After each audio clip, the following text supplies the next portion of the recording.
myself a Lincoln. Got me plotting, got me plotting, got me thinking, got me thinking. How can I come up and get myself a Lincoln out of Continental? Hey, this is Tony Boss Bolin coming to you from the Lincoln Addict Podcast.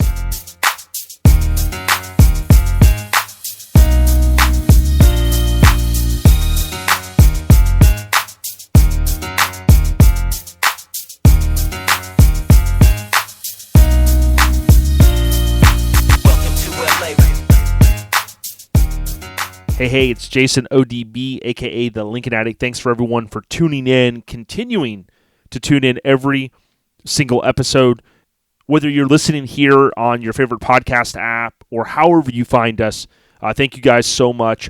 This is Lincoln Addict Podcast, and it is brought to you by our fine friends and family at Devious Customs. Visit deviouscustoms.com whether you're looking for air suspension for your car or other ways to potentially modernize it. Jeff and team continued to add new products for these 60-era Lincolns. Oh, by the way, for 64, 65, they've got replacement inserts for the dash. So to replace potentially your older, scratched-up pieces, they've got different kits out there. They've also have door speaker pods. Also, another hot product is their window switch replacement. So they've got tons of stuff, deviouscustoms.com. Also, Colorado Custom. Visit coloradocustom.com and you will find the latest in custom wheels that they offer. What's one of my favorite products that they offer are their Lincoln wheels, their replica wheels. They look just like the Lincoln hubcaps. So let Michael and team know that Lincoln Addict Podcast sent you. And then lastly, Steel Rubber. Visit steel, S-T-E-E-L-E, rubber.com, and you can order a free catalog for your make and model vehicle. They'll send it out to you, and then that will show you every piece available. Make a list, check it twice, and order parts when you can from Steel Rubber. They are the best in the business, and later this year I'll be doing some install videos of the pieces that I bought. I literally bought at the time every single piece for the 64 Lincoln Continental convertible, and I'll be sharing that progress of installing those pieces along the way. So, as we get started here, on episode 15, we had Frank on from Canada. So thanks so much for the homie for coming on. It was awesome to link up with him. Hopefully you followed him on social media. He has a beautiful sedan, shares a lot of awesome photos. So if you haven't went back and listened, if you're on iPhone or let's say you're using the Podbean app, we don't have a whole bunch of episodes, so you can surely go back and listen to those episodes. I would suggest that. And if you're new to the podcast, again, thanks again. Now, on this episode 16, we're going to have a friend of ours, Pat Teahan. We're going to have him back on, and he's actually going to be our first guest that we circle back and have on again. And I think that's important, especially in the Lincoln community. It's a little bit smaller of a community than, say, just hot rods in general. Or, my friend Ronnie over at C10 Talk. He also does OBS Talk. And then, of course, us with the other podcast I produce, our lifestyle podcast, which is centered around kind of the mini truck scene, if you will. But the Lincoln community is fairly small. And when you have someone like Pat Teahan that is really a Lincoln addict, when you think about it, he eats, sleeps, and breathes Lincolns. He obviously is spearheading a lot of cool stuff with these cars. He owns a 64 sedan, and of course we'll make sure that you got his Instagram and things like that. Now, this kind of intro, I'm going to make it a lot shorter because I think the audio with Pat is just a little over an hour, so there's plenty that we talk about, and I want to get you guys to that audio sooner rather than later. All right. The Lincoln Life Updates, one of the segments here. And again, this is brought to you by Steel Rubber. If you need new weather stripping for your vehicle, it's Steel Rubber, S-T-E-E-L-E, rubber.com. Enter in your vehicle information from the drop-down menus. Oh, by the way, we had them on. So if you go back and you listen to the audio, don't just take my word for it. They explain, hands down, why their products are more superior. And if you own one of these 60 Lincolns or some of the other year Lincolns, you know that these cars are sometimes, really an investment. So the better parts you put on the car, the more you keep it sealed up, from the elements, the better it's going to potentially withstand over the course of time. So not a lot of Lincoln Life updates here. I did see that FordAuthority.com, they had posted back on the 17th, there will be no Lincoln pickup or Blackwood Mark LT successor, and this was an exclusive that they had, and it goes on to say, as sales of pickup trucks continue to grow, particularly those of trucks with luxurious appointments and trim levels, one simply cannot or can't help but wonder if now is the time for a Lincoln pickup. On the surface, the idea of a luxurious Lincoln truck, such as a revived Lincoln Blackwood or Mark LT, makes perfect sense given the high levels of interest and popularity of the increasingly expensive Ford F-150, King Ranch, the Platinum, the limited trim levels. Even so, it doesn't look like a pickup is in Lincoln's future. And it kind of goes on to talk a little bit about in an interview with Ford Motor Company Vice President and President of North American Region, Kumar, Ford Authority Executive Director Alex Luft asked whether a Lincoln pickup truck, potentially a follow-up to the Lincoln Mark LT or Blackwood, is something the automaker was considering. The answer was very simple, quote, no pickup plans for Lincoln. He said with a chuckle, adding, quote, we're very focused on Lincoln SUVs, which are doing great. And I thought this was interesting because on my Lincoln Addict podcast, I was searching YouTube the other day. So you can go out on YouTube and search in Lincoln Addict, and you'll see the channel. Been trying to put more content there as well. And I was watching a video from several years ago when Ford announced they were going to bring back the Continental. And they had some high bigwig on. I forget if it was the CEO at the time. And, he talked about how, this car was, going to be a great thing, and how they were expanding in I think it was the China market and so on and so forth. And it's cool when you listen to the things like real time, but I was watching it like 4 or 5 years later, and it kind of reinforced to me like, wow, they had all this data that was suggesting that the Lincoln Continental was the time to bring it back. And then now you kind of see, it's really not the time to bring it back for whatever reason. SUVs and trucks are the kind of the future. And then of course here you would kind of think, well, yeah, I mean, the Ram trucks are amazing.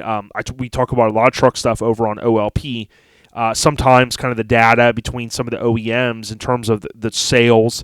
Chevy's new trucks, I mean, they were off to a rocky start at the beginning of the year, even before COVID, and a lot of that seemed to be maybe the redesign that a lot of the truck guys didn't necessarily like, but starting to grow on us a little bit.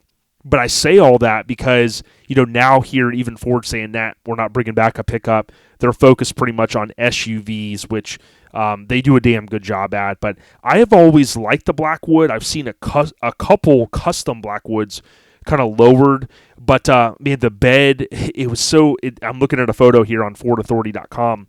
The bed looks so different from the cab of the truck, and it's one of those, like, I wouldn't mind eventually owning one, but I know, like, when they first came out with the price tag and stuff like that, I knew that I wouldn't purchase one at that time. But, who knows, maybe in the future. Check out FordAuthority.com for more information on this. The title is There Will Be No Lincoln Pickup or Blackwood Mark LT Successor, and then that was an exclusive that they had. The only other thing I was going to mention from a Lincoln Life Update standpoint is I met a guy that knows a lot about Lincoln. And I was at a swap meet, and I saw a couple hubcaps, and I asked him about them, and we started talking, and we talked forever. And he's a really, really cool guy, 71-year-old. He's got an old-school convertible Zephyr. He showed me some photos. He seemed to know a lot about a lot of stuff. I mentioned The Godfather. And he's like, yeah, I lived in Long Island back in the day, and I knew a guy that had a car that was painted like one of the police cars from the movie, and just really, I mean, a plethora of knowledge and just stuff that he knew. So I'm looking forward to having him on in the near future.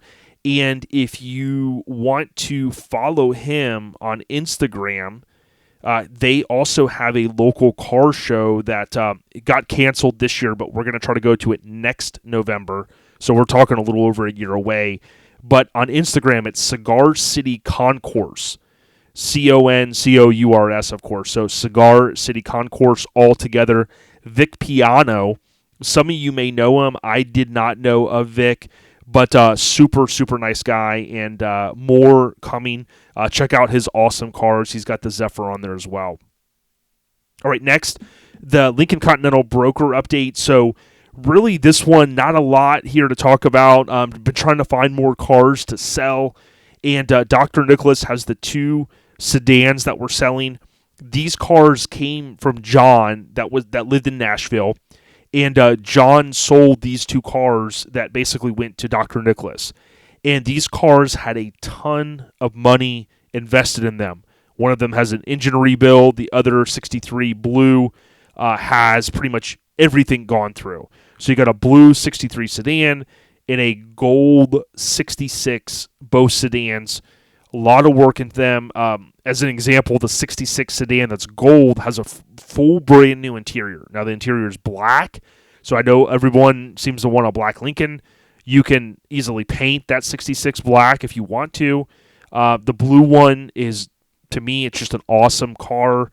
In terms of the color, I love blue Lincolns, of course, but either one of those cars are literally turnkey. He is asking $25,000 each. He's willing to make a package deal for potentially a little bit less. He is open to offers as well. So if you want to reach out, really there's a couple ways. I have on Instagram, I have Lincoln Addict, and then I also have Lincoln Continental Sales, right? And then I also have an email address, which is Lincoln Addict Podcast @gmail.com. Now, I try to track the direct messages as much as I can, but I get a lot of spam and just a lot of stuff that, is, it's hard to filter through all that. So if you are serious and you want to talk on the phone or you want more information, email me, Lincoln Addict Podcast @gmail.com. I will get back to you as soon as I can. I can send you a ton of photos, some videos. We've got receipts, so we've got photos of all of that will show the amount of money that's put in these cars. I will tell you, like I said on the last episode, you can buy a sedan for less. You really can. However, you typically are going to have the brakes gone through, fuel system. So much stuff has to be gone through just to kind of bring them up to the reliability standard. So if you're looking to get in one of these cars, let me know. When John owned them, he would take the blue one and drive it 50 miles each way to where he had to work. So never an issue with them. I think on both of them, you'll probably need to have the air conditioner recharged. I know at least on one. So just let me know, and we'll help get you into one of those awesome sedans. All right, next, Lincoln's in the movies, and I need to add on /TV shows. So the last episode I talked about Inspector Gadget, which is kind of a cluster of a car, many of us would think. This episode I want to hit on the hit TV show from back in the day, which was Mission Impossible. Now, of course, many of us remember, I think it was in the 80s they had the TV show kind of revived, and then, of course, they've got the hit movies. But back in the 60s, Mission Impossible was a hit TV show, and I think it originally had aired from like 66 to 73. Now, in season 6, episode 6, there is a 61 Lincoln Continental, and there's some photos that I'll share of it. Unfortunately, this probably isn't the best one for me to cover, but I think on the 10th episode that season, this car was literally blown to smithereens. So there's a couple photos that I'll share of it where it's in a parking lot, and in the back you'll see a VW bus. In this car, it has a fire from underneath the hood, and man, the hood blows off of it, and they literally blow this thing up. So it does suck to see from a Lincoln fan, right? Because there's one down out of the few thousand sedans and or convertibles that were produced, but it's still a part of TV and movie history. So I will share those photos. And if you are a fan of a particular movie and there's a Lincoln in it, email me, Lincoln Addict Podcast @gmail.com, and I'll do my best to cover that one. I'll also give you credit for the intel, if you will. All right. Next, Project Smuggler's Blues. That's my 64 Lincoln Continental. Hopefully you guys do not get sick of me talking about this car, but love this car, and really still excited that I got some of the gauges working. Talked about that in the last episode. Not a lot of updates, but I will say one was I finally took some time, and I make lists on my phone all the time of stuff I want to accomplish on the weekends, and one of those things was taking that re-chromed rear bumper, which was re-chromed by advanced plating, and painting the inside, the back side of it. So I'm pretty OCD when it comes to, if something's apart, why not clean it up or paint it or whatnot.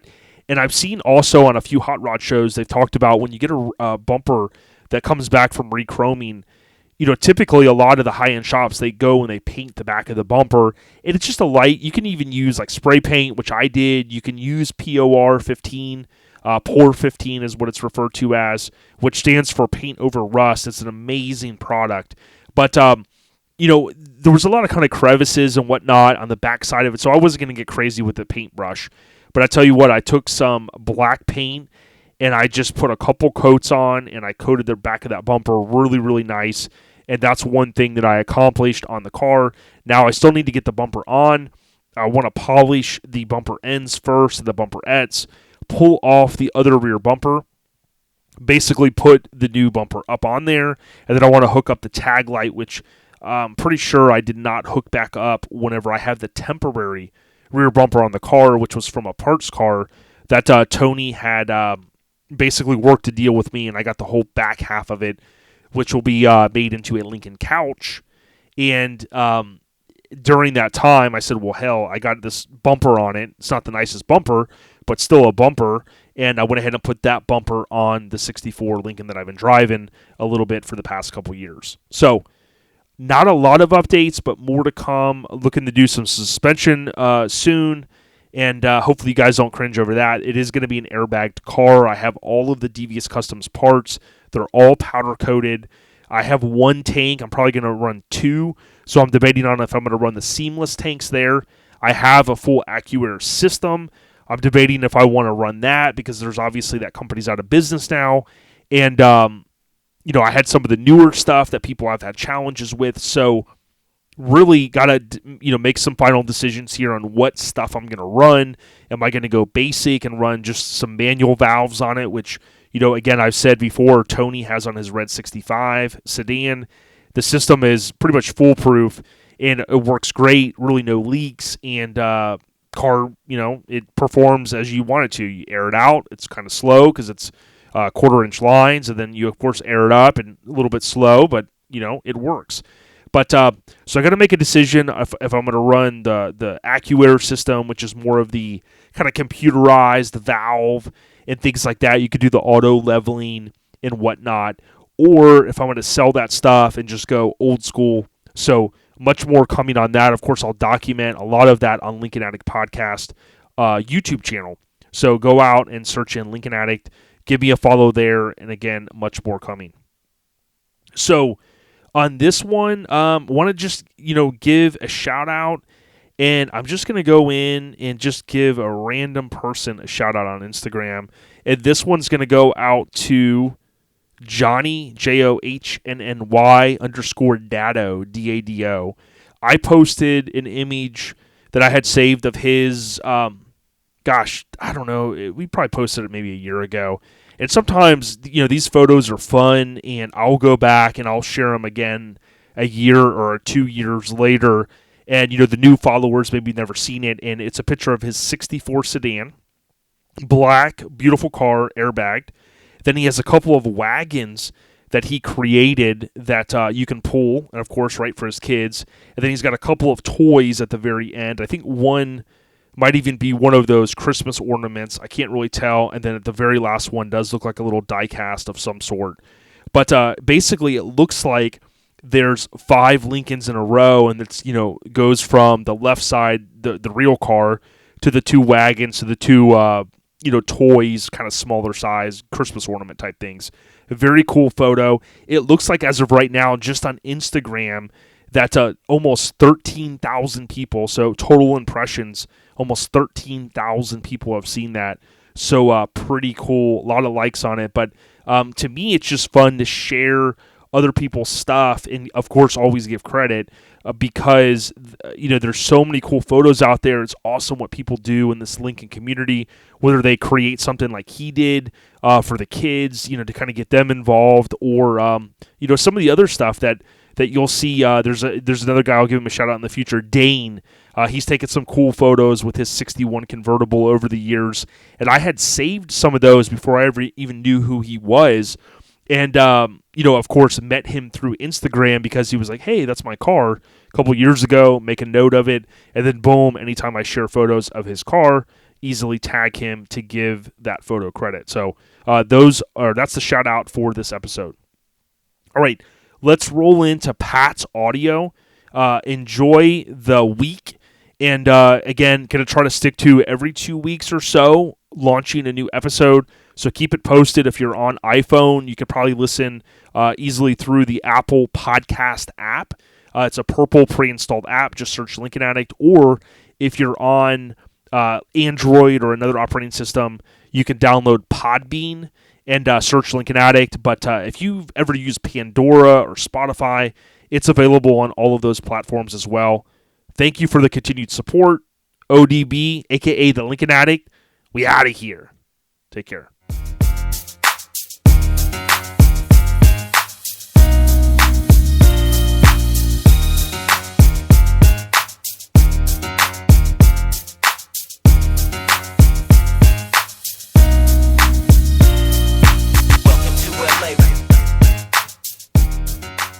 Hey, it's ODB, and as I mentioned earlier, we are going to roll in and man, just take some time to circle back with the guests that want to come on, the guests that are doing the dang thing, and the guests that are living the Lincoln life daily.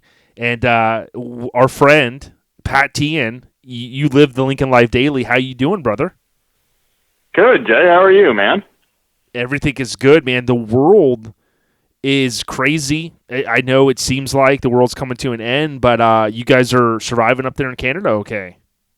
Yeah, man. Yeah, world's crazy. I mean, things are good here in Canada, so we're not too bad. So, I mean, there's a lot of restrictions and, things you can and can't do that you used to be able to do, and a lot of shows canceled, and pretty much every show's canceled, right? So a lot of making our own fun and just a lot of grassroots stuff going on and going for cruises, and pretty much if you want to go out, sitting on patios, and, that's really about it. So kind of back to basics, kind of, spending more time in the backyard and in the driveway than you are out, and at shows and whatnot. But yeah, I mean, making do with what we got, I guess, right?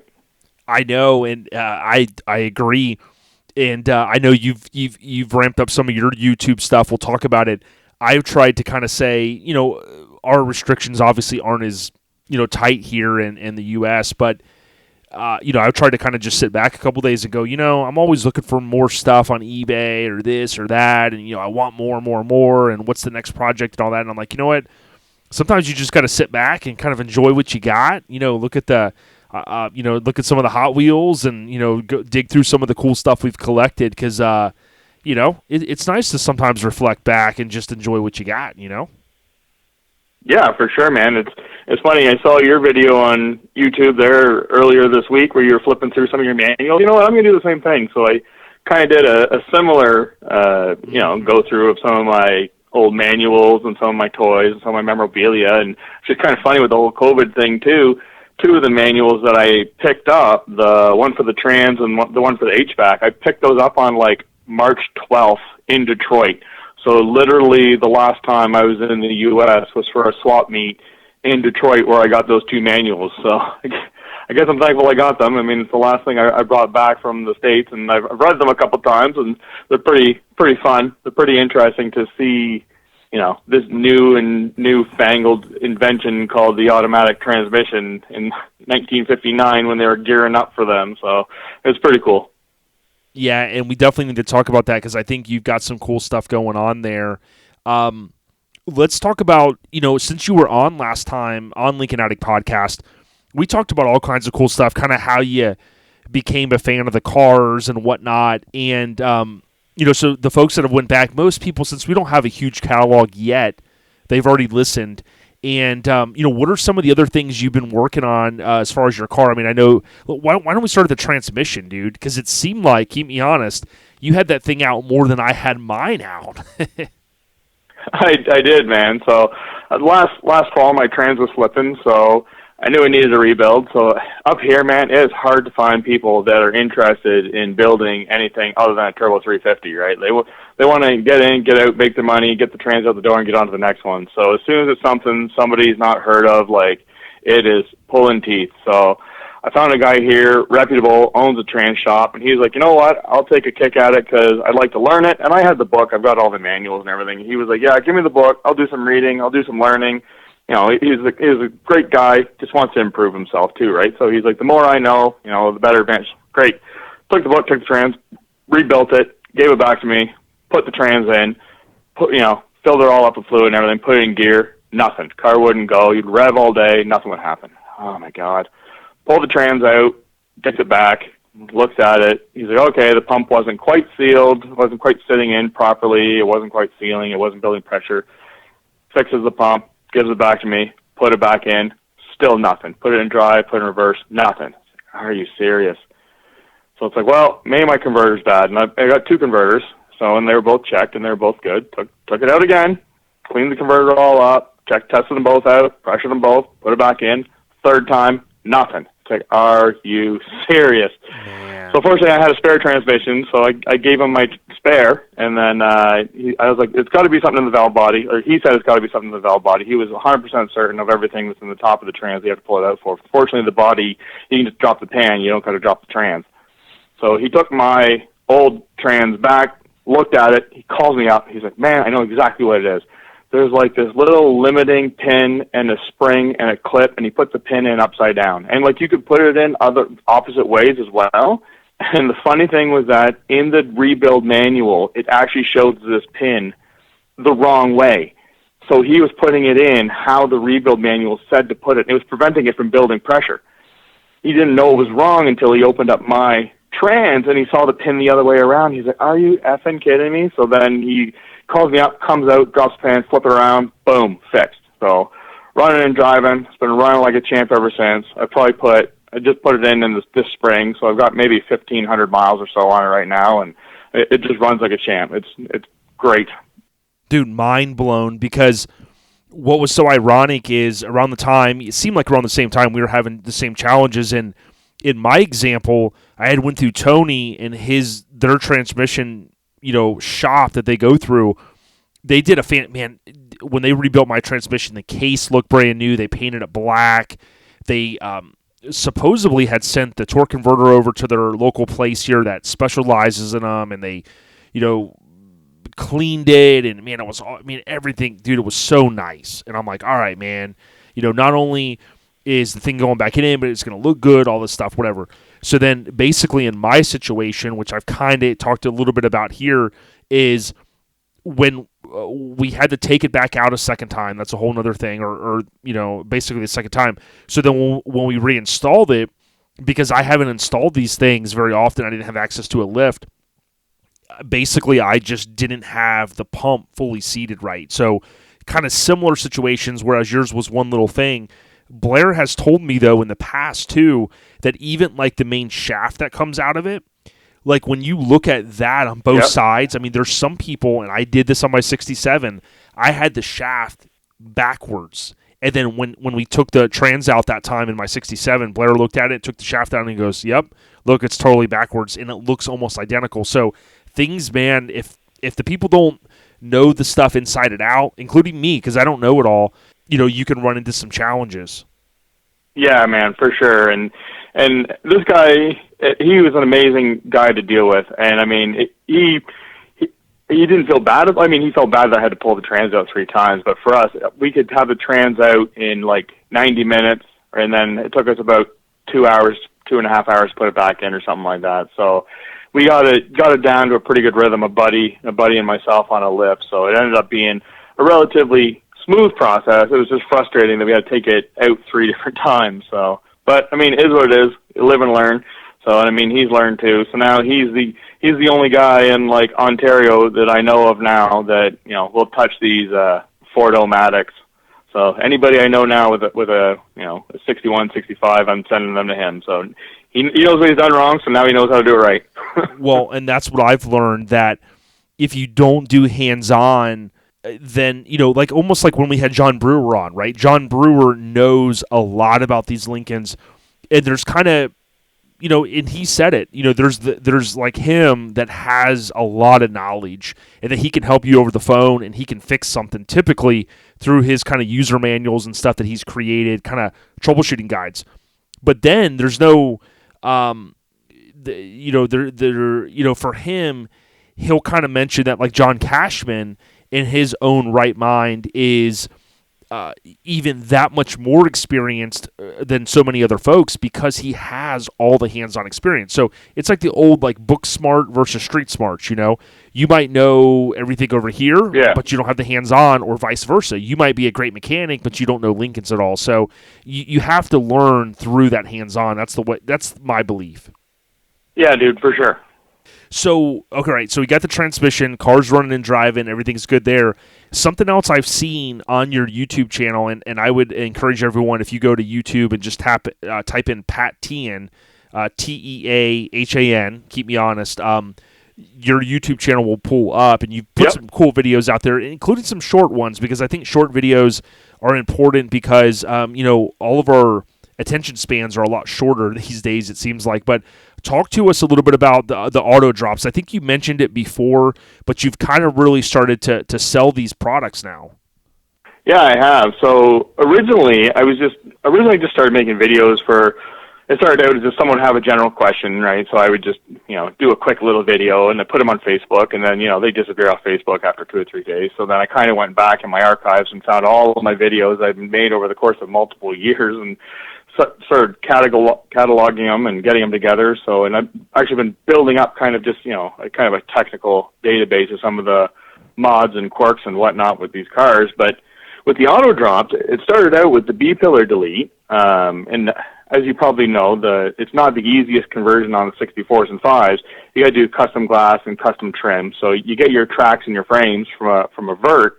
But anything else, custom glass, custom trim, have to be made. So I found a great glass shop and a motorcycle shop that would do the stainless for me. But then you still got to do the auto drop. Otherwise, if you open the back door when the windows are up, your windows bind. It binds on the front door, right, like a vert. So you needed to drop the windows. So I picked up the original auto drop from a donor, from a 65, and I kind of, futzed around with it for a while, and I just didn't like it, wasn't feeling it.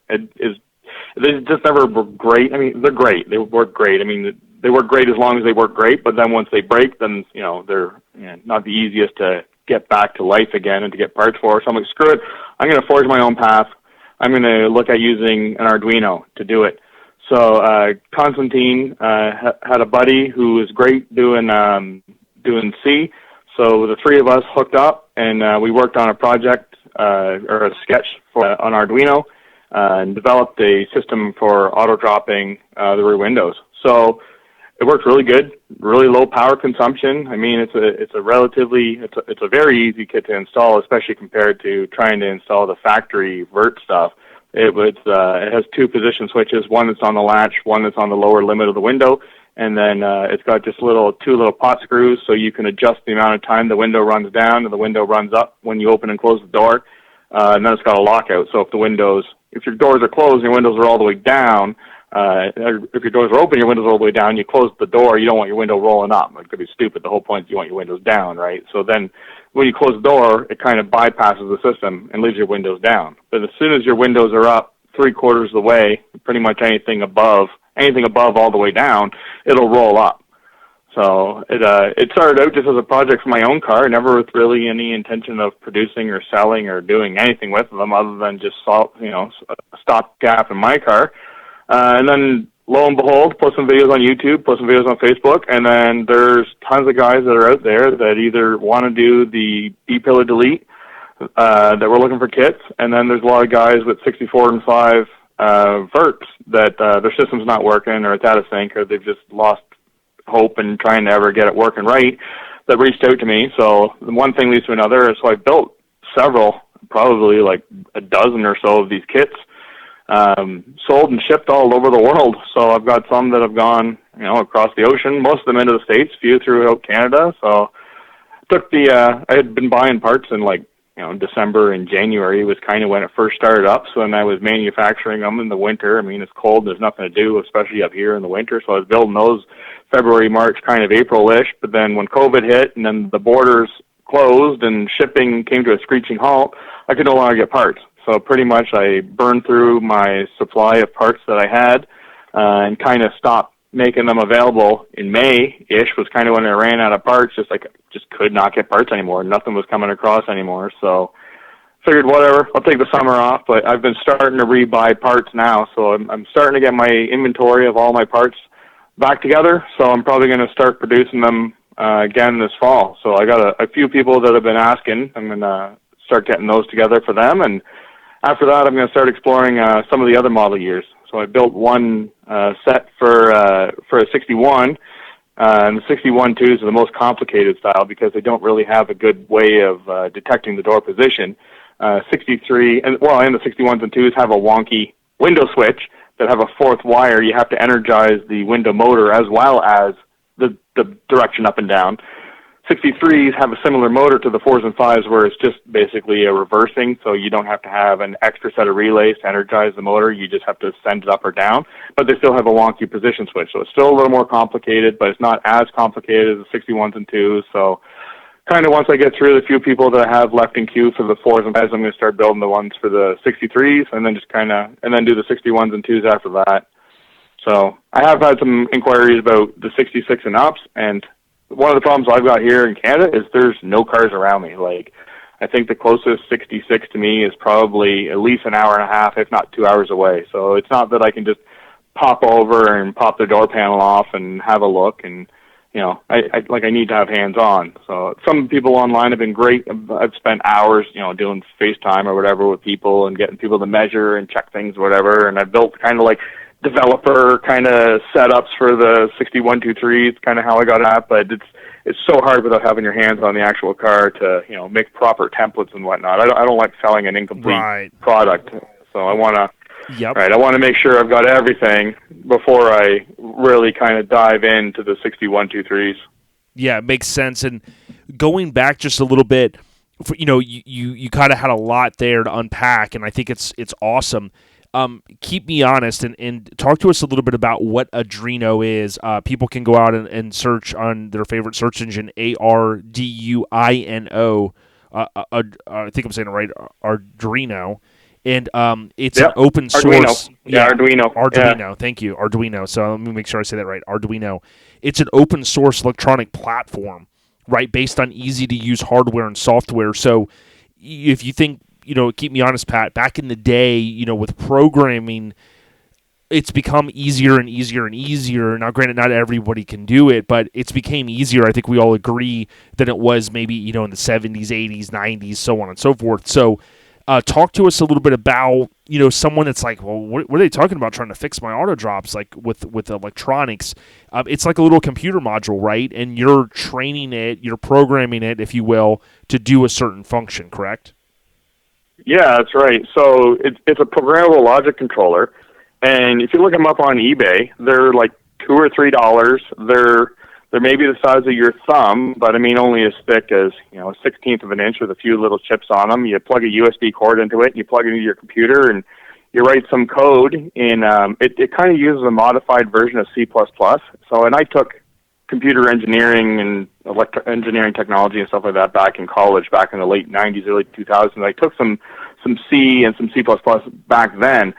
So, and it was kind of one of those things 20 years ago, I'm like, I'm never going to use this crap. So then here I am 20 years later being like, oh my God, I remember writing stuff that's similar to this. So things start coming back to you. And then the more you dig, and I was like, I remember doing like these calls and these functions and like if, ands, ors and stuff like that. So it slowly comes back to you. So and the Arduinos are pretty cool too. So there's all different styles of them. There's little tiny ones, there's great big ones, depending on how many inputs and outputs you want. But I use mostly the nanos, and they have like a half a dozen where they can do like PWM input outputs. So they're not just off or on; they do variable. So you can do variable inputs, variable outputs. Then they have like another dozen or so IOs, so you can configure a pin to be either 0 or 5 volts, so you can have that as either an input or an output. It's just how you configure it, so then you can have it. So essentially what my Arduino is doing is it's checking the position. It has a switch. It's checking the position. Is it open or closed? And, once it's closed, and then all of a sudden it opens because your door's closed, and then you're opening your door, then trigger the relay that runs the window down, for a set amount of time, and then when the door switch changes from open back to closed, then instead fire the relay that runs the window up. So, and then I've added some variables and stuff like that in there, so that, because some people's windows run a little bit faster than other people's, so you don't want it not coming down far enough and still binding, or if you're closing it and it doesn't go all the way up, there's some adjustability. So I've added little potentiometers so people can kind of dial it in. I set them sort of at what I found works well for me, but if people find that they're not quite working well enough for them, they can kind of tweak it a little bit. And I've made videos that I put on my YouTube just to kind of show people. I put one of my kits in debugging mode, so that way you can kind of see, like, as I'm turning the screw, what's actually happening. But when I ship them out, I don't leave them in debugging, just because debugging uses a lot of power, and obviously I want them to just barely sip power when they're idle. Whereas in debugging, they're using quite a fair bit of power because they're constantly communicating, as opposed to only performing a function when a state changes. Yeah, understood. And I've been really trying to promote the Lincoln Addict Podcast for anyone that's out there that's kind of new, or many of us, a lot of people say these are their dream cars, and you want to eventually own one. What we're talking about is in '61, when Lincoln rolled out their kind of the new Continental, if you will, the redesign. They basically had the convertible, as we all know, from basically '61 through '67. Well, in those years, when you have a convertible, the way it works is when you push, like, let's say you're going to open the rear door and your top is up. When you push the button to open the door, the rear door, right, the suicide door, you basically have your window that drops. So we talked to Jim Brewer about that. We talked to John Cashman a little bit about it. And when it drops, that allows you to open the door. And then when you close it, the window is dropped, and then it goes back up to perfectly seal it. And that was their way, at least, thinking, hey, we can seal the cars up. You don't want to have the road noise as much as possible. All that stuff, all the innovation that we all know that they tried to put into these cars. And, Pat, it's no secret, talking to John Cashman and some other guys, is you basically, if you're an owner of one of these convertibles, at some point you're going to have to do some maintenance to the auto drops. Like, even if they work, John talked about kind of the relays, and do you hear the click? And if you don't, then, you basically, like in my car right now, mine pretty much work, for the most part. One's a little, you got to shut the door a little bit, like, perfectly, and then it will go back up.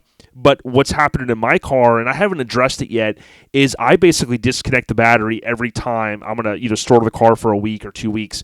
If I leave my battery connected, my battery within a day, I use an Optima battery, love those batteries, but we all know on the Optima batteries, if you drain those things down a couple times and you don't have the right charger and you don't set it up right, those things are going to be dead. And what I found, my gut feeling is that my auto drops are contributing to that. When you go with this option that you're talking about, that you created, does it help to eliminate some of that, or do you still have the challenge with the relay and that type of thing? No, it only uses power when it's changing state. When it's idle and it's listening, so when it's just kind of waiting for the position of the door to change, either from open to close or from close to open, it's only drawing like less than 7 milliamps, and then that includes the power converter as well as the Arduino's standby state, and then everything else is just kind of asleep. So it draws like very, very little power. So it would take months essentially for 7 milliamps to kill a battery. I think a typical car, like even these Lincolns, I think are usually 20 to 40 milliamps is just the natural parasitic draw.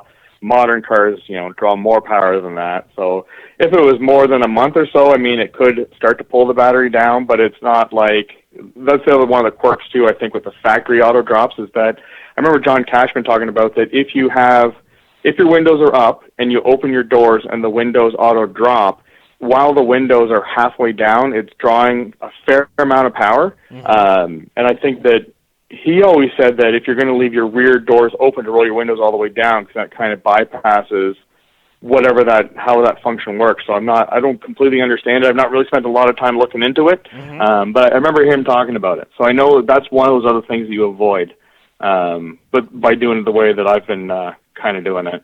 Yep, understood. And it is kind of complicated. I mean, I think we all agree the cars are complicated. If it's not a Blair Farmer or John Cashman, I mean, even Nathan Wilson's done a fantastic job, as I mentioned, on his YouTube channel, kind of breaking down some of the things. Let me ask you this. Let's say you've got a kind of an average Joe that has a convertible. I kind of feel like, I know my way around taking door panels off, things like that. And he or she wants to take your kit and purchase it and install it. What would you, 1 to 10, what would you rank, like 1 being the easiest, 10 being the toughest? What number would you kind of rank for the average Joe if they bought these and then he or she wants to install them on their convertible? What's your take on that? Yeah, so it's different actually between a convertible and a sedan. Like in a sedan, it's like a 2. It's super easy. You got window up, window down, and I mean you're just grabbing the signal right off of the back of the window switch, and then 12 volts and ground. And then there's 2, like I said, a switch to detect when the window's all the way down, and a switch to detect whether the doors are closed. I mean it's pre-drilled. You just kind of put them where I tell you to put them, and then you bend the switches a little bit because every car is a little tiny bit different, right? So it's significantly easier. The quirk with convertibles is that the factory auto drop actually interrupts the signal to the rear window switches. So it's not as easy as a sedan because you're not just splicing in, right? You can't just piggyback on the factory. Like a convertible, you're probably at least a 6. You got to have a little more knowledge of electrical. Part of the problem, too, is that you can't leave your factory auto-drop relays and current limiting sensors and stuff like that in because the two systems try and conflict with each other, and then that gets compounded when a lot of the time people are replacing their factory auto-drop because it doesn't work, right? So my kit's kind of based on clean slate. Everything's working. You're just putting it in, but then if you have problems, you kind of got to you don't have to solve the problems, but you have to take all that junk out. So essentially what you're doing is removing all of the factory auto-drop stuff. But then what that happens is that it leaves your rear window switches dead, so then you have to bring your rear window switches back to life. So I have a diagram for people that have convertibles.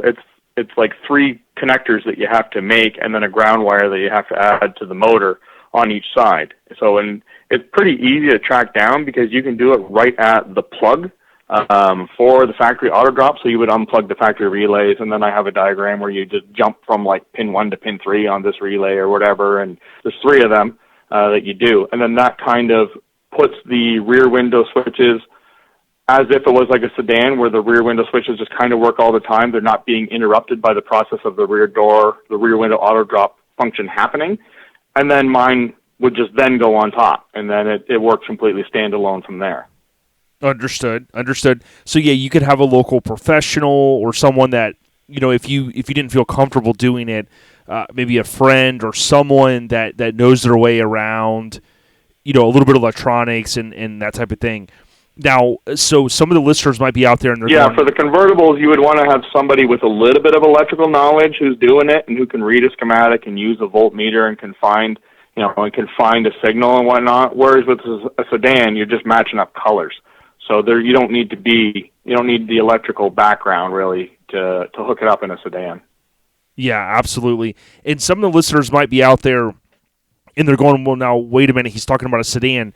So, when Pat was talking a little bit earlier about the B-pillar delete, you basically have, many of us know, if you've been around cars a long time, the 4-door cars, like in the hot rod world, a lot of cars, the 4-doors aren't, I don't know, by some people's standards, I like 4-doors and some, but you'll look at some 4-door cars and you're just like, man, that's not it. You just, like a 70s 4-door, car, a lot of them, even the Chevys, they're just they're kind of ugly, right? Even the late 60s and the Impalas, right? If you have a 63 Impala, you want to have a 2-door. You don't want the 4-door. You just don't. But with the 4-doors, the ones that are, quote, cooler are some of the ones that don't have that B-pillar. So what happens is when you have all 4 windows rolled down, you could put your hand and move it front to back between the front door and the rear door, and there's no pillar there. And you kind of just have this big open space, right? It's pretty freaking cool. And if you're like me, I do actually like 4 doors. Some of the Cadillacs, of course, dare I say that here on this podcast, but you get what I'm saying. So what's happened is in the Lincoln world, many years ago, someone was like, hey, you can take from 61 through 65, you can basically take and purchase convertible rear glass. So you got to go to like a parts vendor or someone like Tony Boss Bolin, Lincoln Land, if you will, in the Lincoln Land or Boss Bolin.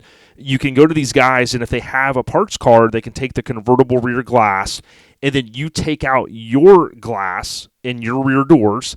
You install the convertible rear glass because it goes up a little bit further because, for those scoring at home, the convertibles don't have that B-pillar right in the middle.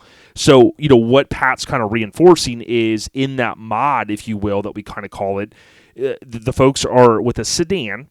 They're taking out that B-pillar. They're installing the rear convertible glass. And then by doing that, they're going, well, hey, I want to have the auto drop too. So, Pat, keep me honest, on the sedans, if you put the auto drop there, based upon the way the convertible glass is, does it still kind of get hung up when you try to open the door if you don't have the auto drop, or is it more just guys and ladies wanting to kind of make the auto drop because they did the B-pillar delete? No, it basically becomes the same thing as like a vert. Like the rear glass will, if you don't have the auto drop, you have to roll down the rear windows in order for it to open. So there's a piece of weather stripping that's attached to the rear window that kind of tucks behind the front window. So it'll tangle up, and then, but even if you roll the window down a little bit to like separate the weather stripping seal, the actual frame of the window still kind of protrudes forward almost into the front door. So it'll tangle up in the body there too. So you need to roll the rear window down about 2 inches. And then what happens is when the window's coming down, like with a vert, but when the window's coming down, it kind of sucks back as it drops down during the first 2 inches. And then past that 2 inches, then it just goes straight down. Right? So then as it's coming up, it comes up 80% of the way, and then it kind of travels on like a 45. So it comes straight up, and then all of a sudden it moves forward and up to like create that seal with the front door.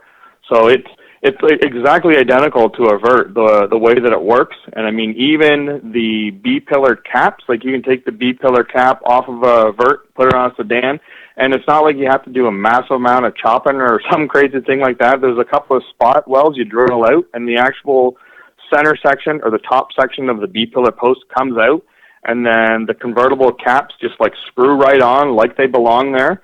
And the channel, like I swear these cars were never designed to have a B-pillar. Like it was added after the fact only by the bean counters to cut down on the cost of having auto drop. But like the channel for where weather stripping is above the factory B-pillar, the post.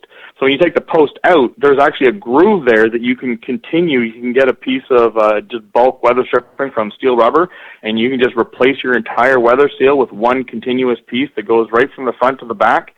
And it goes right through the channel that was above the B-pillar. Like these cars were never meant to have a B-pillar. Like I swear, like it was an afterthought. It was something just to reduce costs. I honestly feel.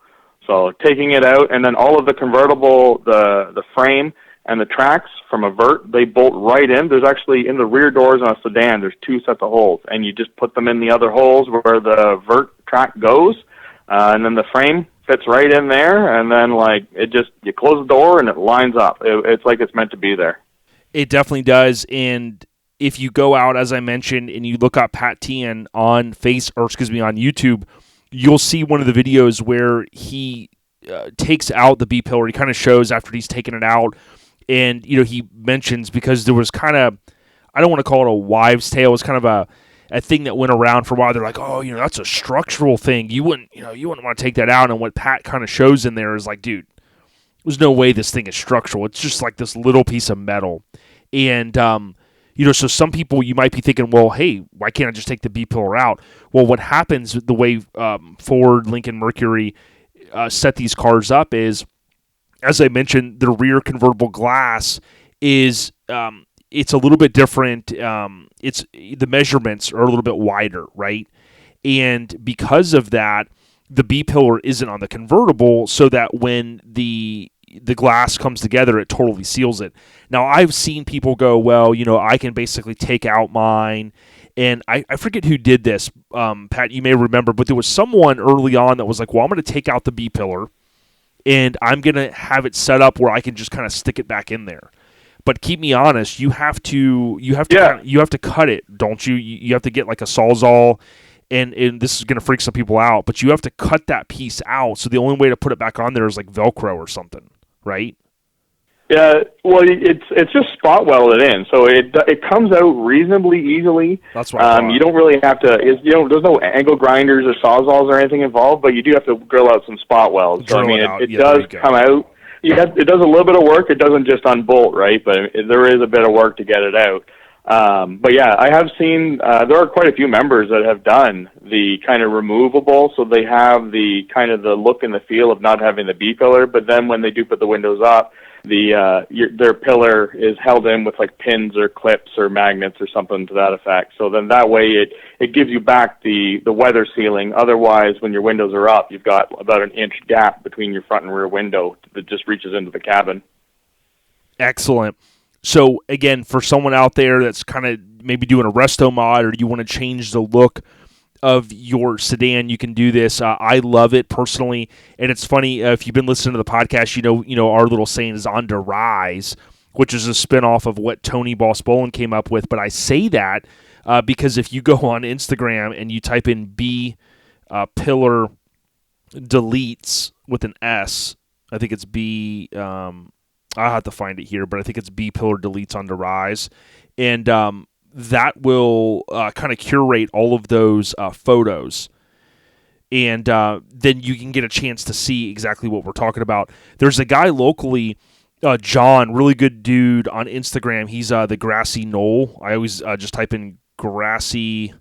It's the Grassy Knoll 61. Now, his car came from a guy over in Orlando, and he had at the time, when drove over, as many guys would do down here, is they would drive over and see Tim Nill, rest in peace. He'd see Tim Nill over at the Lincoln Ranch, and that's where he picked up the convertible rear glass for the Green 61 that John now owns. And I tell you what, seeing that at a show and seeing the B-pillar deleted on it, man, it just gives it that. I mean, I already love the cars, as many of us do, but just with that B-pillar delete and all the windows down and it laid out, it just looks spot on, man. Yeah, man, it completely cleans up the look of the car. It's the one thing that I don't think the designers got right. So I mean, it's the only spot where cosmetically it's a huge improvement. Yeah, definitely. So talk to us a little bit about. I know that was like kind of a lot to unpack for some of the listeners, but some of the other things that you might have going on with your car. I mean, I see the short videos that you're doing. I see you're out cruising it. How's the FiTech working, and are there any other things that you've kind of done or you're getting ready to tackle on the car over the winter season? Yeah, dude, I've been up to a lot this year, especially with being stuck at home. So I've had a lot going on. I converted my windshield wipers to electric. I used a Jeep Wrangler motor, and I mean, you can get the motors on eBay pretty cheap. So I converted to that, got rid of the power steering driven wiper motor. Did all my LED bulb conversion, wheels, the FiTech is running great. I had a problem where I got a bad tank of gas and it sucked up some dirt and it got past my fuel filter and destroyed my injectors and regulator. But I mean, it's not FiTech's fault, right? I got a bad tank of gas. So, but I was shocked when I called up FiTech to be like, hey, I want to buy 4 new injectors, and they were just like, you know what, don't worry about it. And they covered it. And I'm well out of warranty. My system's like more than 3 years old, and they took care of me. So I mean, that was pretty awesome. So put them in. The computer did some relearning, and I mean, it's been running like a champ ever since. Excellent. So I did a lot of cleaning this year and interior work, and yeah, a lot of farting around with the Arduino. So I wrote an app, and I wrote some more companion functions for the car, so I can roll down my windows from an app that I wrote on my phone, and I can pop my trunk, and I can do my locks and turn my radio on and everything. So I've been pretty bored being locked down, so learning all kinds of new programming languages right now. Well, no offense, we hope that you have to stay locked down a lot longer because you keep coming up with some cool stuff. But in all seriousness, no, Yeah, you're really doing some awesome things. And oh, by the way, the hashtag is Pillar, Pillar, Pillar deletes with an S on Derise. So it's a little spinoff of our kind of famous saying. You'll see really a couple. There's a local gal, Rihanna. She's got the B Pillar delete. John, of course, other guys, and of course Pat as well. But yeah, man, getting back to kind of what you were just covering, you're seemingly always kind of up to something, and I want to finish a document. I kind of already put out some of it in the lincolnforum.net under my build thread, Project Smuggler's Blues. But when you mentioned the bulbs, anybody that's a 64, 65 owner, there are so many bulbs. And just when you feel like, you've got the dash apart, which for a newcomer is a little bit of work. But once you get the dash apart and then you got the lower dash and all that, you think that you've got all the bulbs. And then you just find out there's one more. And that one last one for me was the radio. And although I'm not going to use the factory radio, I haven't updated the guts, if you will, to Bluetooth and all that. I'm just going to kind of have a separate little Bluetooth receiver, if you, I guess, call it that, in the ashtray. A few guys have done that, including Tony. And but what I wanted to do, Pat, is I wanted to be able to have, like, in the car, I didn't want to be like, oh, man, there's one bulb I missed. So getting back to my point, there's a lot of bulbs in the dash, the door panels, and everything in these cars, isn't there? Oh, my God, is there ever. I don't remember exact numbers. I did mine. I think it was back in the winter when I did mine, but it's somewhere in the ballpark of 45 bulbs. Like, there's like 20 in the dash. And then, like you said, there's like always one obscure bulb that you forget about, right? There's the one for like the gear selector. There's one behind the wiper switch. There's one behind the ignition switch, right? There's one in every ashtray. They're in the bottoms of the doors, like in the sedans. They're in the C pillars. You got two bulbs in your map lights, right? So it's just like on and on and on and on with the bulbs, and in the glove box, right? So I mean, they're just everywhere. So with me, and then you got your headlights and taillights and markers and signals and reverse lights and all that other stuff. You got your trunk lights, so it's just like bulbs and bulbs and bulbs. Bulbs. It's crazy. So with me, I had all of mine done, and then, you find one, it's like, oh, man, all right, I'll pull the steering wheel off, and I'll do the one that's in the shifter column. All right, I got the last bulb. That's great. All right. So then it was like a month later, I was doing something under the car, and I had the rear end jacked up. I'm like, I missed the one for, like, the license plate, Right. like, bulb. It's like, there's always another bulb. Like, every time you turn around, there's another freaking bulb on these cars. So, yeah, I think my last count, like I said, I think I was in the ballpark of 45 bulbs for a sedan. It's just incredible the amount of bulbs in these things. Yeah, when I had posted, if you go to the lincolnforum.net, which is still a great resource, and once you go in there, you'll click, you have to kind of scroll down, and you'll see where there's updating, modernizing, and customizing, and then at the top, once you get into there, you'll see customized member projects. And on mine, I want to say it was around page like 10 or whatever, I had kind of put together a document, and I tried to kind of call out all the bulbs, at least on my 64. And it was like, I remember when Tony was doing this on his 65, which is almost identical. It was like getting to the one behind the speedometer was a pain in his. And then, of course, you got the couple behind the clock, and then you got, the AC control. There's one or two there. And really, like you said, Pat, when you get down to the nuts and bolts of it, there's a lot of these bulbs in there. But it's nice. They don't use as much power. They don't seem to get as hot and all that stuff. And I just, even though I kind of like the look of the old ones, I tell people all the time, if you go to Nathan Wilson's Driving Dreams Restorations, if you go to his YouTube page, he does a side-by-side comparison of two convertibles, I think it is, at night. And he does a great job of this side-by-side. And it is night and day, literally, pun intended, when you go to these LED bulbs, man. Yeah, it sure is, man. There's just so many of them, and a lot of the modern LED bulbs too are dimmable, which is incredible. Like you can turn your headlight, stock, and actually turn them down. Like they look amazing, but one of the pitfalls, I guess, of LEDs are so bright to have when you're driving down the road at night and it's dark and you got 20 LEDs shining in your eyes. It's blinding, but they're actually dimmable. So yes. They'll cut the power down, they'll cut the brightness down almost in half. So I mean, the technology even on those little LED bulbs has come along a long way. Absolutely. Now, one of the number one questions I get, and I kind of had it answered easily, but when you go to the lincolnforum.net and you go into the build thread, and I did confirm it's on page 10, and you kind of scroll down on mine, you'll see where I start to kind of call out, and I'll eventually put a little bit more time, which I just don't have right now, but I'll put a little bit more time in to kind of finishing the document and pointing out every single bulb. But I say all that because a question I'm sure, Pat, that you've got a lot too is, well, what bulb should I use? Well, what happened is I had them hyperlinked over to Amazon, which is where I purchased all of mine. With Amazon Prime, they arrive so quick. I'm good to go into that retailer.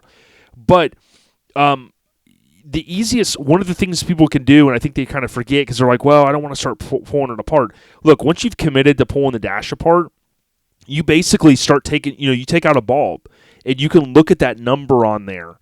And that number, a lot of times when you go on Amazon, you'll just type that in, and it'll convert. There'll be a bulb that fits like 50 different, I don't want to say part numbers per se, but like 50 different bulbs are that one bulb. And that was easy for me to kind of follow that method. Yeah, I did the exact same thing when I pulled mine out because I really didn't know what bulbs I was going to be faced with once I got in there. So I'd pull a bulb out, and you get the number off of the bulb. And there were part numbers that Ford used, 50-odd years ago, that those part numbers don't exist really anymore, but then they cross-reference over to a modern bulb that's similar enough that it fits and it's about the right brightness and whatnot. So, yeah, I did the exact same thing. Yeah, and I think at least in mine, I've done the dash, I've done all four, the lower courtesy lights and the door panels. And for me, I think I ended up with like 4 different bulbs. Like I had to get some snubby ones for, you mentioned where the windshield wiper switches in 4 and 5, and then the ignition. When you pop off those little blue things, which are kind of a pain to get off, I think you'll have to end up. I'm going to have to end up gluing a couple back on. But there's a little blue piece that's behind the bulb that you have to kind of pop off. And long story short, if you what was I thinking here? Oh, some of those you can't use the regular linked bulb. At least I couldn't. And when I say that is, like, if you end up buying one of the bulbs that fits, like, let's say 90% of your dash bulbs, well, then you'll have one where you can't put the little cap back on because the bulb is too long. So then I went back on YouTube and I was I went back on Amazon and I was looking for literally the same kind of bulb plug, if you will, but one that was just a little shorter, snub nose.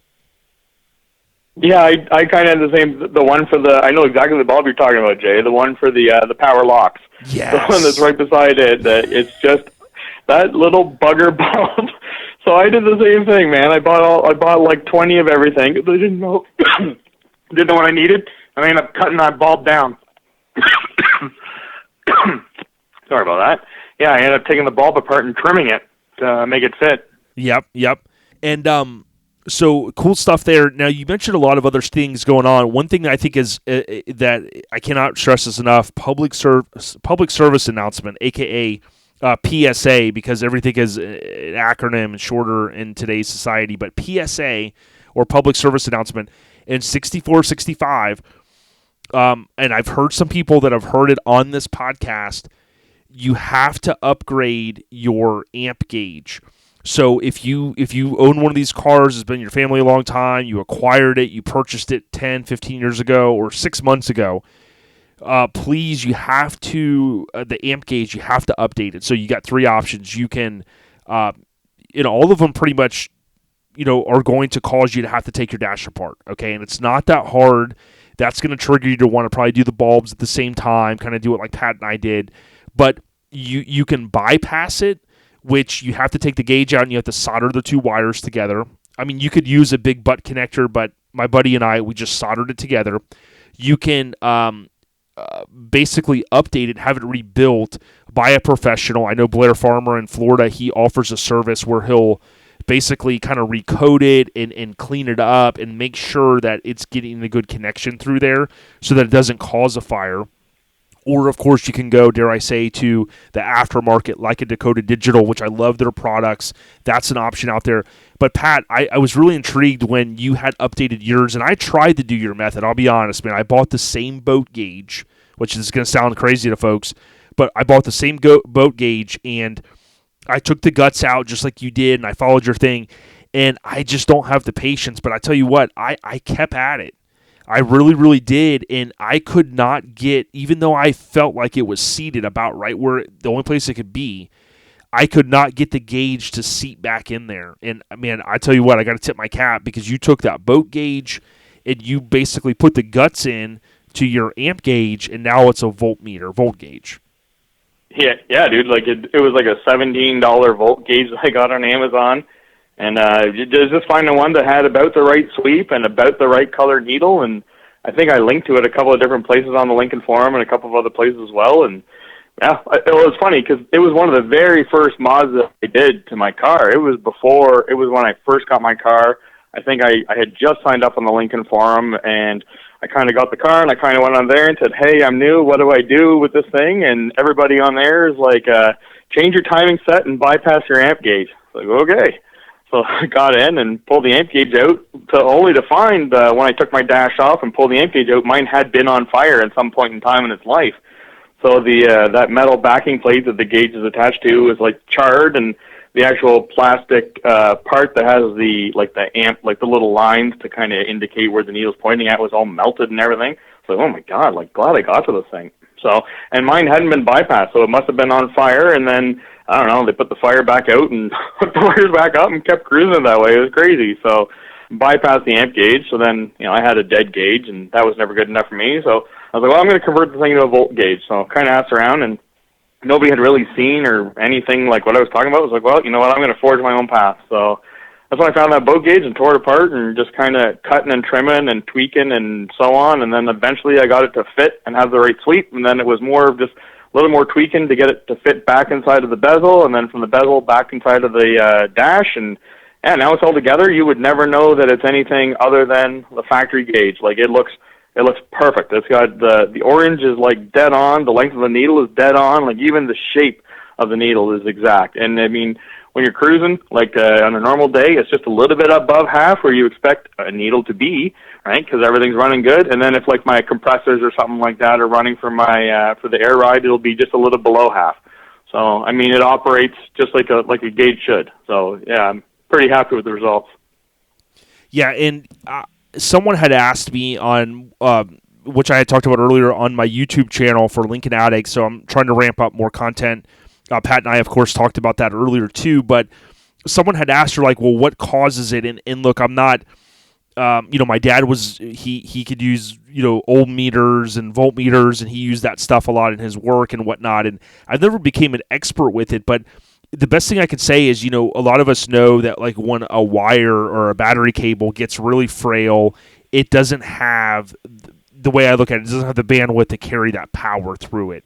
And the thing that Pat has always reinforced, and he has a cool build thread out on the LincolnForum.net as well, is you have to think about all of the power is coming from your engine bay in through the car, and it's coming through, I forget if it's like an 8-gauge wire, something like that, 10 gauge, and all of that power is coming. Yeah, I think it's like 10 gauge. Yeah, it's about 10 gauge, and all of that power is coming through the amp gauge.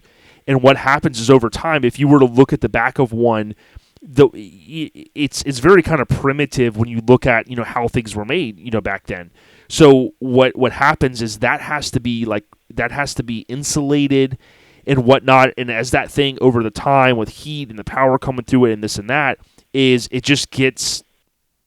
I mean, I don't even know what word to describe it. It just gets kind of frail. You know what I mean? So all that power that's going through there.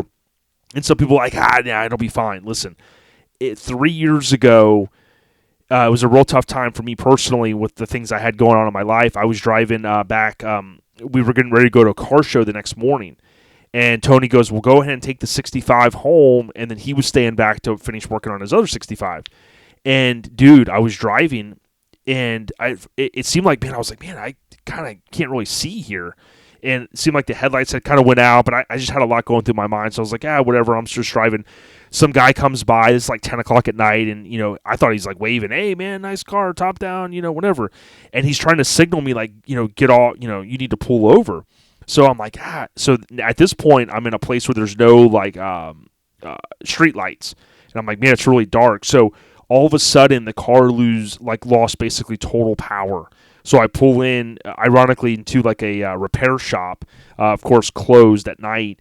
And dude, literally, we come to find out, doing a little bit of investigation over the next day or so, is it basically had. Luckily, we didn't have a fire, but I was literally driving a '65 Lincoln Continental convertible with the top down.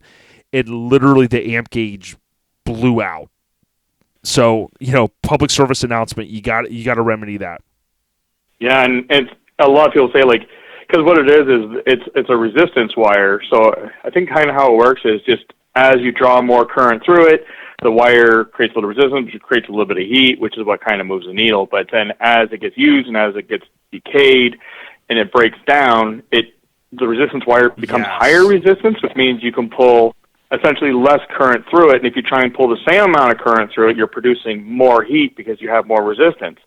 So it's not even just a matter of like, everything's fine. Well, no, it's not, because it's decayed. So, and you got to remember too, the original cars only came with 40 amp alternators, so you were never really going to pull more than like 40 amps through your amp gauge. But now most people are putting like 100, 140 amps. So not only are you doubling and tripling the current coming off of your alternator, the amount of current that you're able to pass through that gauge, which used to be 40 amps 50 years ago, maybe it can only pass 30 amps now, right? And people are trying to pull modern stereos and air ride and every other thing, right, through that amp gauge. So, like, just if you're going to have a, concourse, bone stock, you're not going to do anything fancy. You're going to have just a 40 amp alternator, and you're going to, just baby it.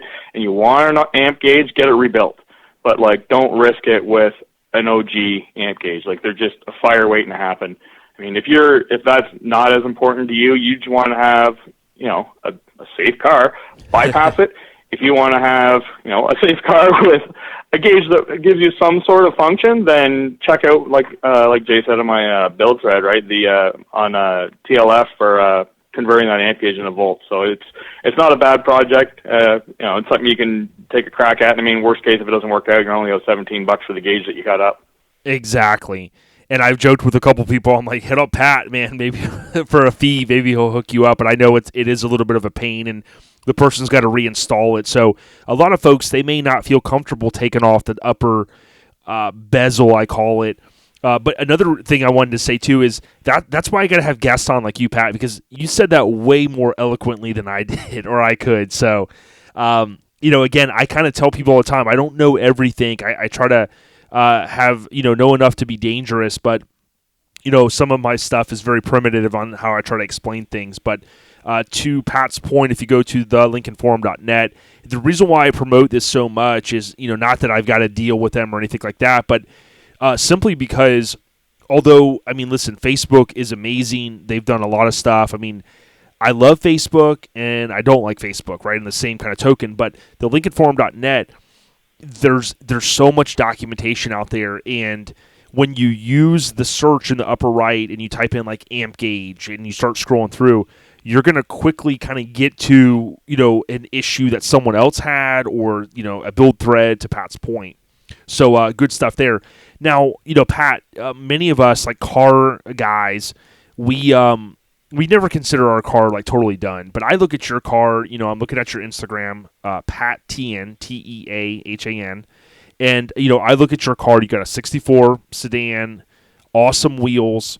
You got the pillar delete. You got the Phytech you mentioned. You got all the LED light upgrades. You got the the auto drops, all that stuff. You can do certain things on your phone. You can unlock your doors and all that. Crazy stuff. What else is there for? It seems like you've got the perfect Lincoln life, man.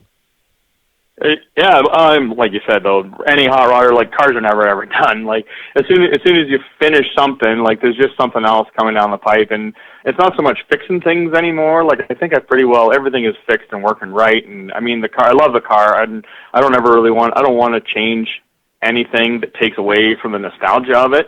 But there's a few, like, maintenance things I want to do. There's a little bit of interior work I want to do. Like, I want to get a new trunk carpet. It's funny, my trunk carpet is actually in amazing shape, and my car's in amazing shape because it was always oil guarded every year for like 50 years.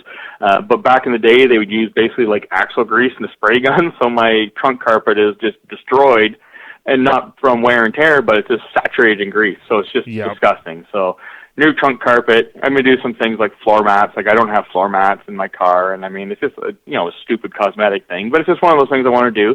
But for me, the biggest thing that's next on my list is I want to do my brakes. So it's on 4-wheel drum, and I mean, they work fantastic. I've got them dialed in, like new pads on them. And I mean, my drums are true and straight, and I've upgraded my master, I've upgraded my booster, so I've done all the stuff like that. So it's safe, it's a great car, but the nature of drum brakes is the first time you stop, they work great, and then the second time you stop, right, they get hot, and then you got a little bit less brake. So I want to do the 4-wheel disc conversion. I think that's going to be the next thing I want to do. It's kind of been the thing it's been in queue this year, but with the border being closed, it's really hard to get parts across the border without paying like exorbitant amounts of money and like shipping and brokerage and whatnot. So that's fine, whatever. I'm just going to wait until, winter or maybe next spring. And if the border ever reopens, then I can order it and buzz across. I live 10 minutes away from the Michigan border, so I have a P.O. box in Port Huron, Michigan. So I just ship everything I need to there, then I just buzz across, pick it up, and carry it back. And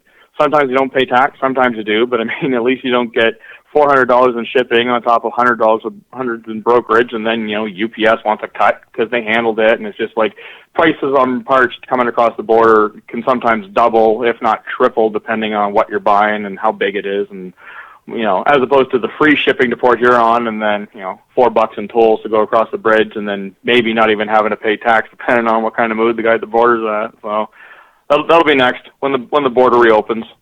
Yeah, absolutely. And like you said, it's just kind of crazy. We with the other podcast I've mentioned a couple of times here, but on my YouTube channel as well, our lifestyle podcast kind of centered around trucks and custom stuff there, and then of course 80s 90s culture. But we basically took my S10, which is the Bada Bing truck, and we put it on a skate deck through some of our awesome artwork. And we had one of our, we got a lot of good listeners up there, just great people. And one of the homies had picked up the skate deck. They purchased it. And we already had kind of a high price point on the shipping. But, dude, when my buddy Mike shipped it today, he told me how much it cost to ship it. And I was like, man, dude, like we paid way more in shipping than we charged. And it's just one of those things because we're almost to the point now where, being a super, super small business that we are in terms of merchandise, it's almost like you almost can't even ship across the border because it just costs so much. And, some of the clients or customers are like, oh, I want a shirt. And, the shirt's $20-$25. And then, the shipping's $25 and they can't believe it. And it's just, that's the way it is. So it's kind of unfortunate. But, dude, Pat, I mean, we talked about a lot. I know your YouTube channel's, kind of really popping off. You do some admin in the Suicide Slabs. So I think you do a fantastic job there in that Facebook group. So I tell everyone, if you're a Lincoln owner, go out to Suicide Slabs. It's a closed group. But, man, what else did we maybe not touch on that maybe we should, man? Not a lot, really, right now. I mean, I've kind of been taking the summer off and just cruising, so I haven't really done a whole lot. I mean, locally, I started a car club, ironically, because I don't got enough going on, I guess. So, yeah, I started a car club kind of back in, like, April when the weather was getting decent, and because there was no shows. Everything was show for the whole year got canceled, so we're like, well, let's start a cruising club. So, and then it kind of blew up. So we've got like 600 members in just a couple of months, and no matter where we go, we've always got 100 people that come with us. So it's pretty awesome. So now different towns, Chamber of Commerce now see, oh my God, we can get 100 cars, old cool cars to come and pack our downtown, and it's kind of become like a tourist thing. So yeah, so kind of started doing that. So I've been posting some pictures on my Instagram lately where my car's in different places at different, historic places and different walkabout events and stuff like that. So that's kind of been, my last 3 months been doing that. So, but going back to Suicide Slabs, though, I've been there for a few years with those guys. I mean, fantastic crew over there. I've been building a repository on Suicide Slabs as well. Kind of trying to build out a little bit, kind of like what I have on Lincoln Forum, and it's like what you said too, man. Like Lincoln Forum's amazing, and like anytime I do a build, I do builds on, and I post them in like the Slabs Facebook group, and then your post is gone, so then you're posting something else, and then people are like, well, what's this about, right? Like, what's the context? And okay, well, let me go find the post. It's like, all right, this is insane. Right. So whenever I end up doing a project, on Facebook, and it's more than just like a one little thing, like I put new wheels on or whatever. It's kind of like a self-standing thing. But like when I did the B-Pillage Elite, it was kind of the evolution of 2 or 3 months.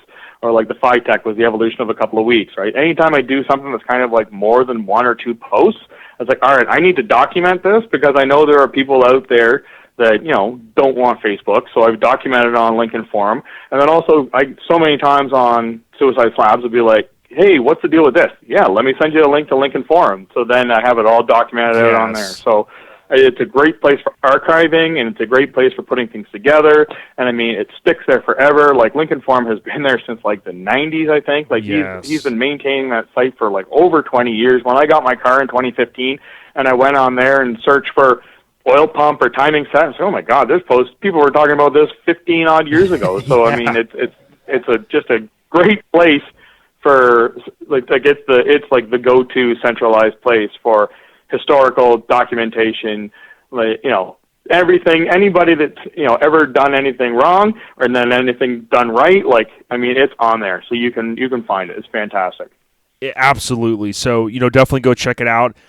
Pat, I know, you've done a lot. We talked about it last time with the Champion Radiators and all the stuff that you continue to spearhead. It's much appreciated. The Lincoln community is kind of, there's a lot of cars out there, but it's kind of a tight-knit community, and there's people like you that continue to kind of push the limits, and, some of the stuff you talked about here with the auto drops and the things you're constantly, looking to, to do, but also the folks that you've helped in Suicide Slabs, LincolnForum.net, you name it. You've helped me personally. I know you've helped Tony several times as well. So, on behalf of Lincoln Addict Podcast, dude, you're our first guest that has been back on a second time, and just really enjoy always kind of catching up with you, man, and love your 64 sedan, brother. Thanks, man. I appreciate it. It means a lot. Yeah, absolutely. So if you're on Instagram, go out there and type in PAT and then a TEAHAN. So simple. Pat, TEAHAN on Instagram. Give him a follow. Love the photo in front of Imperial, kind of the movie theater deal, and just look forward to having you back on, man. Anytime you want to come on and talk about what you got going on. And then I think I'm going to be in the market for the auto drop deals, maybe over the winter once you get a few more of those. And then if people do want to purchase those or get in line, should they just message you on Facebook, or do you want to give out your email address?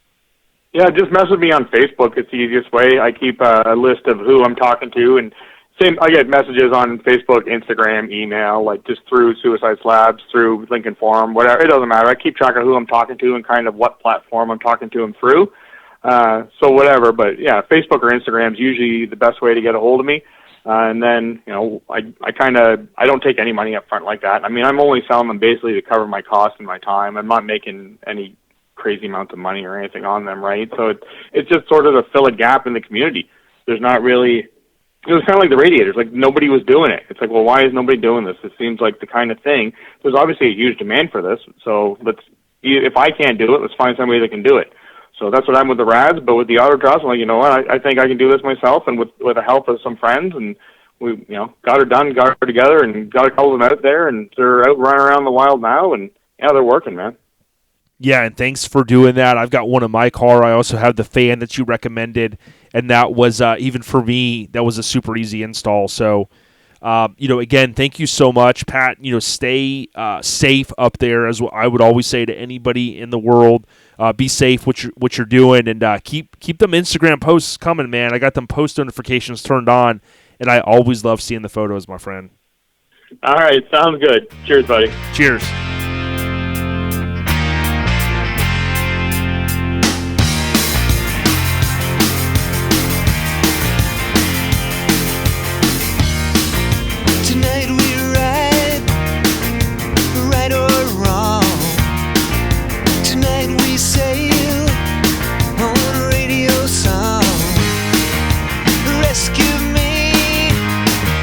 Should I go down if I stay too long?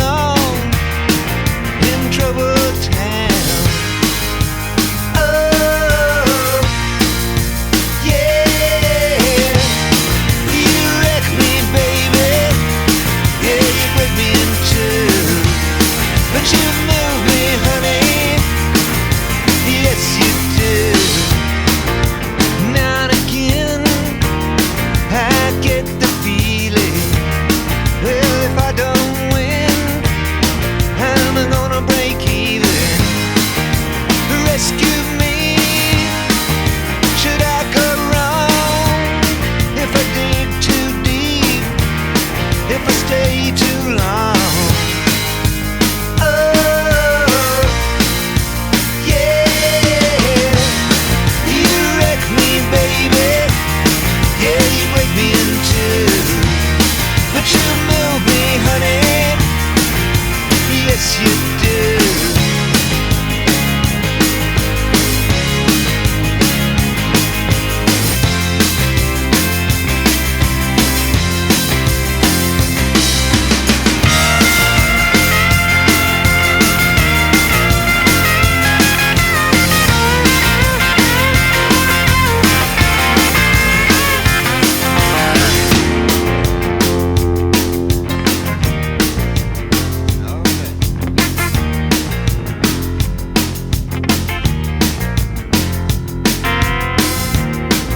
I'll be the boy in the corduroy pants.